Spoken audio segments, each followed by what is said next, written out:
Kami belum bisa ngambil simpulan karena memang harus dibahas detail dulu gitu. Dibahas detail dulu unsur-unsurnya masuk atau bagaimana ya baru mengambil langkah lebih lanjut gitu. Tapi ya masih diskusi. Sekarang masih pelajari unsur-unsur dulu gitu. Ya sebenarnya video itu juga bukan video yang sesuatu yang amoral ya gitu. Jadi memang pada kesempatan itu Tenopi diundang dalam satu acara yang nggak mungkin juga untuk tidak menghadiri gitu.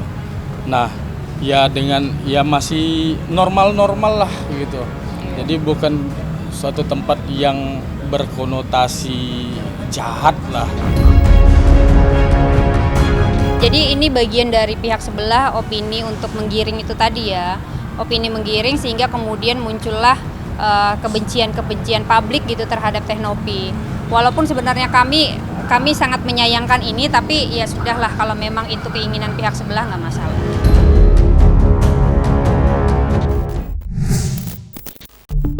Usai terlibat dalam aksi saling lapor polisi, perseteruan panas antara Alvin Lim dan Pratiwi Novianti kini justru tambah menjadi-jadi. Buktinya, Alvin belum lama ini diduga telah menyebarkan sebuah video di media sosial berisi Novi yang disebut tengah bersenang-senang di sebuah klub malam bersama seorang pria tak dikenal. Sontak saja, hal itu membuat hati Novi makin dibuat geram. Tak tanggung-tanggung, pihak kuasa hukumnya bahkan sampai menyambangi Polda Metro Jaya pada hari Jumat 20 Desember 2024 kemarin. Namun sayangnya pihak Novi belum memberikan penjelasan secara gamblang apakah kunjungan kemarin benar berkaitan dengan unggahan video tersebut atau tidak. Yang pasti, hal ini nampak benar-benar membuat Novi menutup rapat-rapat peluang negosiasi bagi Alvin Lim.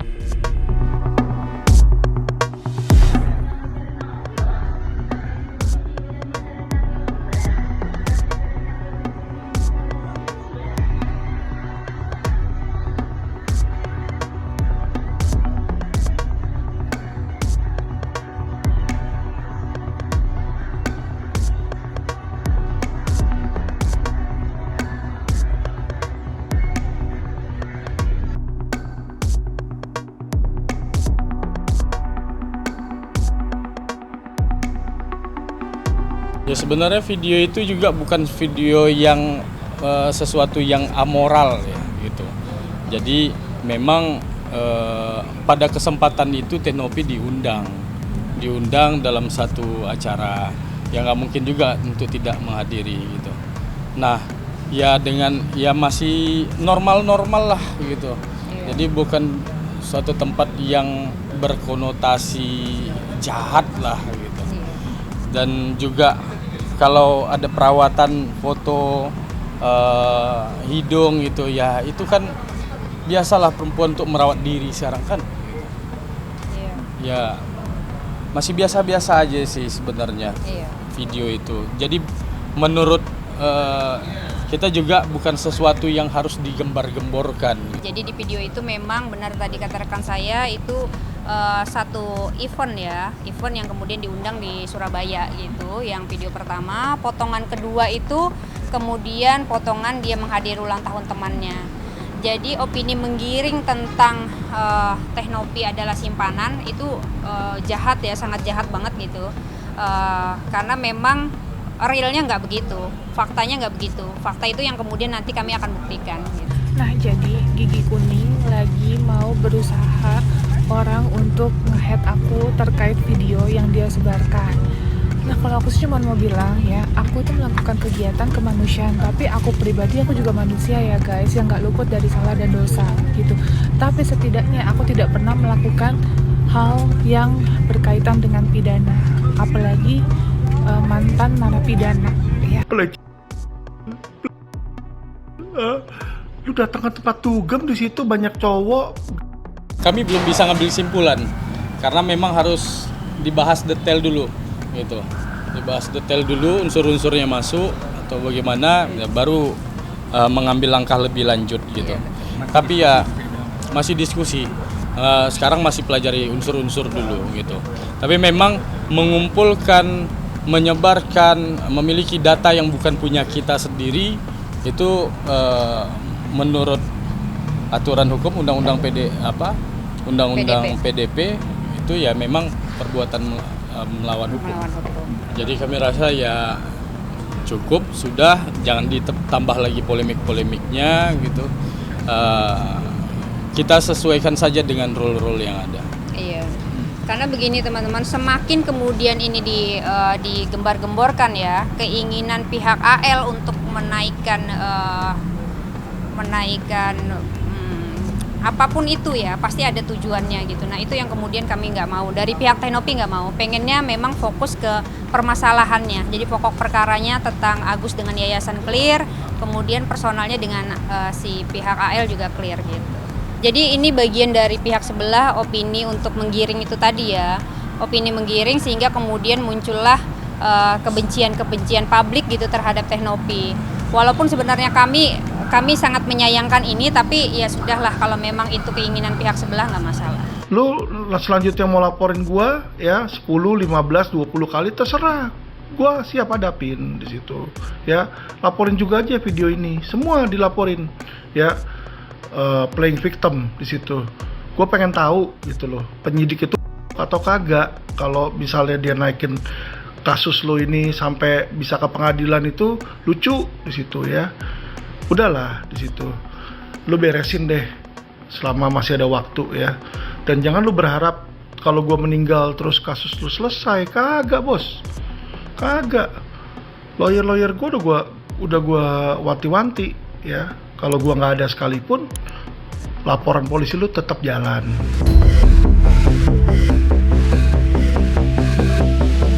Hari berganti hari, kisah perseteruan antara Alvin Lim dan Pratiwi Novianti alias Novi memang semakin menjadi-jadi.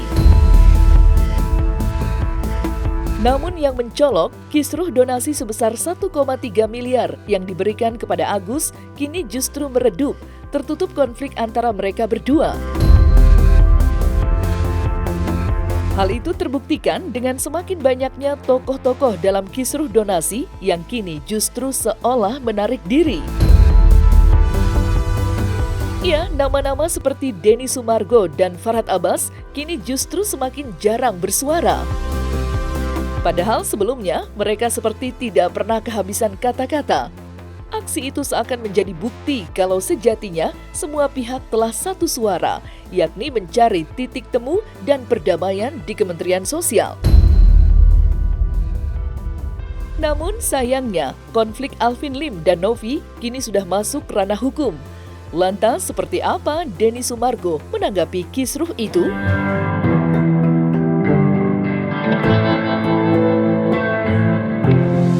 Gue tidak akan berkomentar lebih jauh dan gue harus stick di situ ya, karena itu kan masalah personal.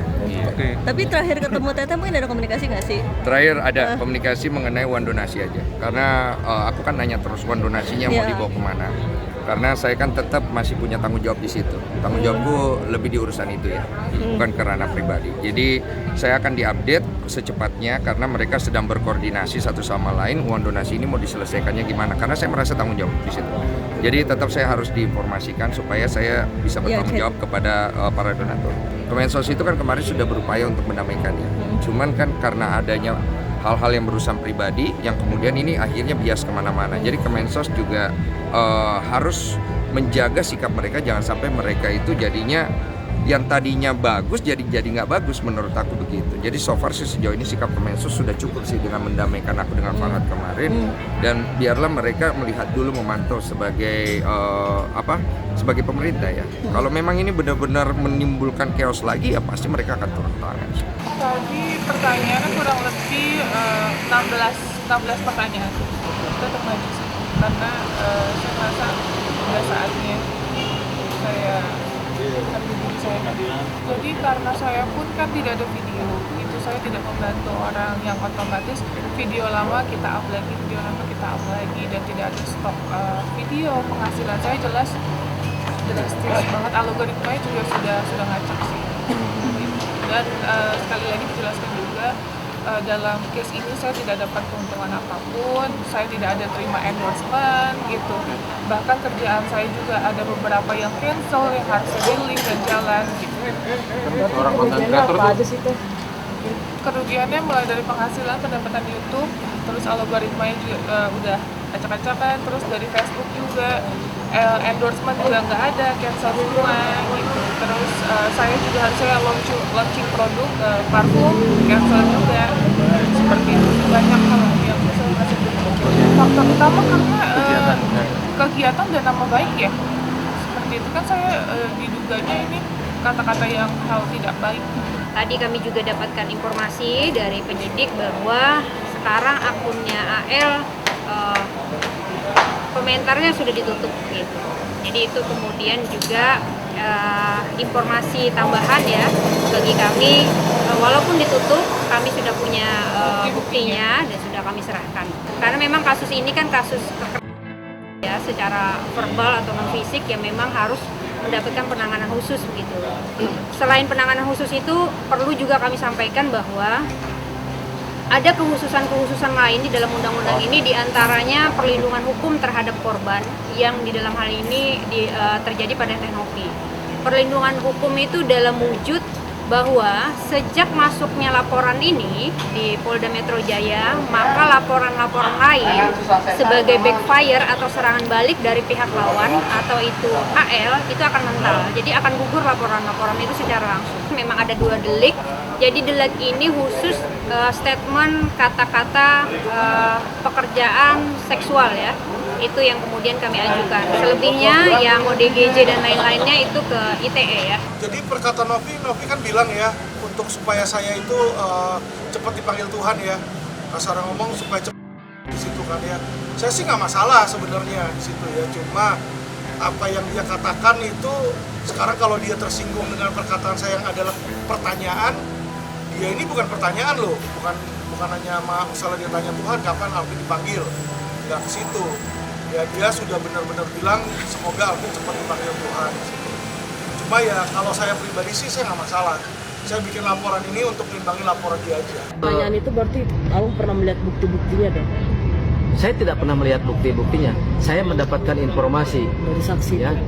Saya bertanya kalian, perlu nggak saya bongkar kepada kalian kalau Teknopi itu adalah? Saya bertanya kepada kalian, di mana unsur fitnahnya? Di mana unsur dugaannya? Di unsur tuduhannya? Di mana unsur perbuatan melawan? Saya bertanya.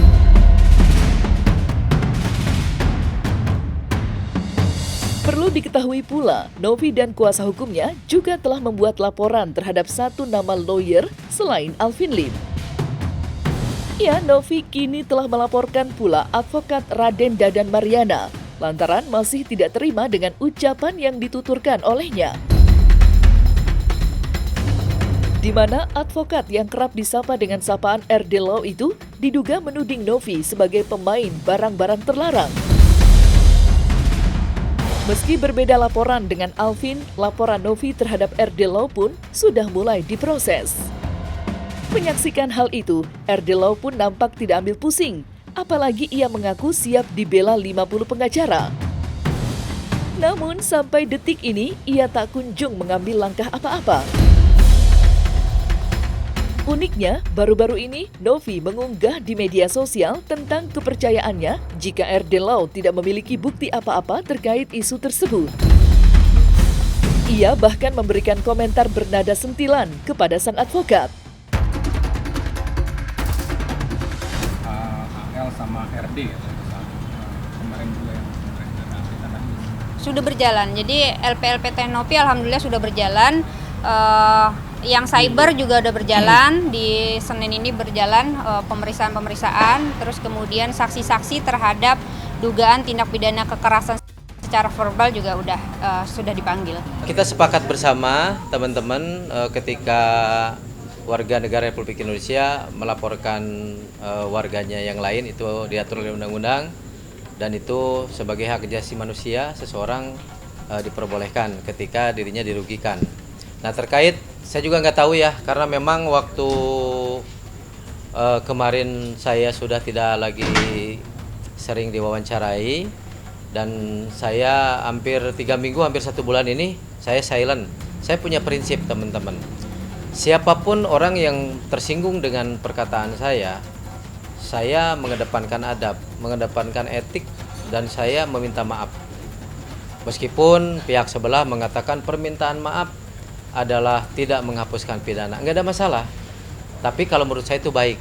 Nah, saya pun mendapatkan informasi di beberapa rekan di Komal sudah ada 4 nama, ya, si A, si B, si C, dan termasuk saya. Ya, saya cuman bisa melihat, ya, kalau ketika memang saya dilaporkan jauh-jauh hari pun saya sudah mempersiapkan segala sesuatunya. Tentunya saya akan melaporkan balik beberapa advokat yang sebelah, ya, kalau sekarang udah gak bilang sebelah lah, beberapa advokatnya NP yang sudah menyerang secara pribadi, dan kita akan lakukan hal yang sama. Jadi begitu saya dilaporkan kode etik, saya pun akan melaporkan kode etik. Begitupun dilaporkan, saya pun akan melaporkan. Bahkan mungkin saya umumkan sekarang saya akan dikawal oleh 50 lawyer. Trauma banget karena mulai dari yang pertama sebenarnya RD itu kan juga sudah kena mental saya terkait katanya. Saya sampai buktiin urin, rambut saya buktiin.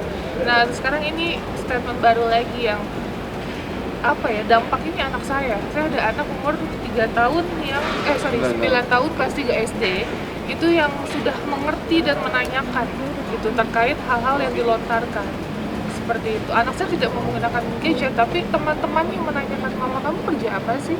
Apa sih arti kata konteks pekerjaan seperti itu? Gitu. Terus hal-hal yang di media sosial ditanyakan sama anak saya, kasihan anak saya nggak tahu apa-apa.